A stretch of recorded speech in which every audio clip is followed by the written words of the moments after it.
Because religion is a path to God. What are you calling God? Where is God? God is the intangible creator of the universe, in whose presence a human being can live, and according to whose dictates or will a human being can live in this world. But what is your evidence for the existence of God right now? I don't have evidence because it's not a scientific claim. Okay, but unless you want to say, oh, well, I shouldn't say it that way. I don't have proof because it's not a scientific claim. If you want a supporting idea, I would say my understanding of other human beings and my experience of other human beings, which leads me to believe that there's something more than material. My understanding of the design of the world, which leads me to believe that we're here not by accident. My appreciation of the fact that human beings, even though we are made of stuff, have consciousness, which leads philosophers like Galen Strawson to assume that even rudimentary material has consciousness, because he can't explain how consciousness arises. Right. My experience of religious human beings and the way they live, and the fact that they live in harmony, to my perception, with an invisible order that gives them a life of a certain sanctity and holiness. This is a general claim. Religious human beings generally live in harmony with... No, I said my experience of certain human beings. I mean, I can keep going if you want me to keep going. Well, no, I think you've put enough on the table. Okay, none of those are scientific evidence. Many of those claims trespass upon the territory of science overtly. I mean, the claim about...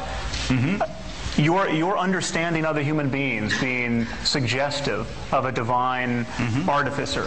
Is that a scientific claim? Absolutely. I mean, is your understanding of mathematics also suggestive of a divine artificer? No, it has to do with my experience. Your ability to learn language? Do you understand? It has to do with my experience of you. When I'm looking at you right now, you may assume that what I see is material, but that's not what I see. And it's not what I believe. And I think I understand it's not what you believe. There's something in you that is more than you believe. I really think so.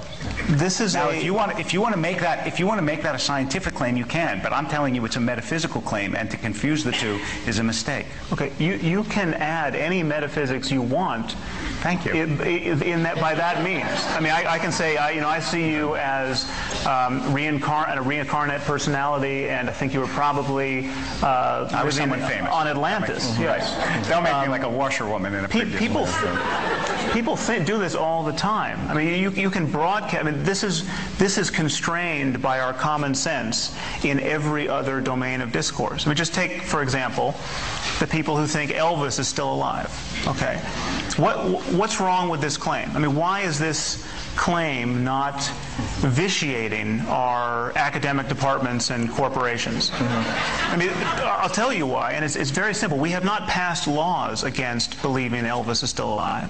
The problem is that whenever somebody seriously represents his belief that Elvis is still alive in a conversation, on a first date, at a lecture, at a job interview, he immediately pays a price. He pays a price in ill-concealed laughter. Right.